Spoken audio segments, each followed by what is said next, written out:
ఆయన వాళ్ళు చక్కగా యేసుక్రీస్తు ప్రభు వారి గురించి చక్కగా రాయడం మనం చూస్తామండి.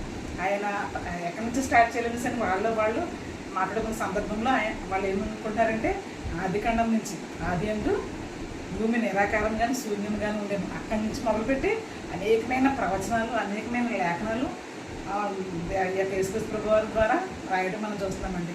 చివరికి ప్రకటన గ్రంథంలో ఈ విధంగా ముగింపబడడం, దేవునికి స్తోత్రాలు చెల్లించే పరిస్థితి అక్కడ మనం కనుకుంటున్నామండి. నా ప్రియమైన సోదరులారా, అందుకే మనకి ఇచ్చిన ఈ రక్షణ భాగ్యాన్ని గట్టిగా చేతపట్టుకుని అనేక మందిని, పాపంలో ఉంటున్న వారిని మనము వాళ్ళకి సువార్త ద్వారా వాళ్ళకి రక్షణ భాగ్యాన్ని కలిగించే వారికి మనం ఉందామండి. ఎందుకంటే మట్లాదివారం అనే కాదు, మట్లాదివారం కోసం మనం యేసుక్రీస్తు ప్రభు ఏ విధంగా అయితే జయధ్వనులు చేస్తున్నామో మన బ్రతుకు కాలం అంతయు దేవుని స్థుతించేవారికి ఉండాలండి. ఆ పరలోక రాజ్యంలో 24 పెద్దలు, పరిశుద్ధులైన వారు యేసుక్రీస్తు ప్రభు వారి నిత్యము కూడా స్తోత్రాలుడని వాళ్ళు గుర్తించి సర్వోన్నతమైన దేవుని కుమారుడికి స్తుతి కలుగును కాక అంటున్నారు.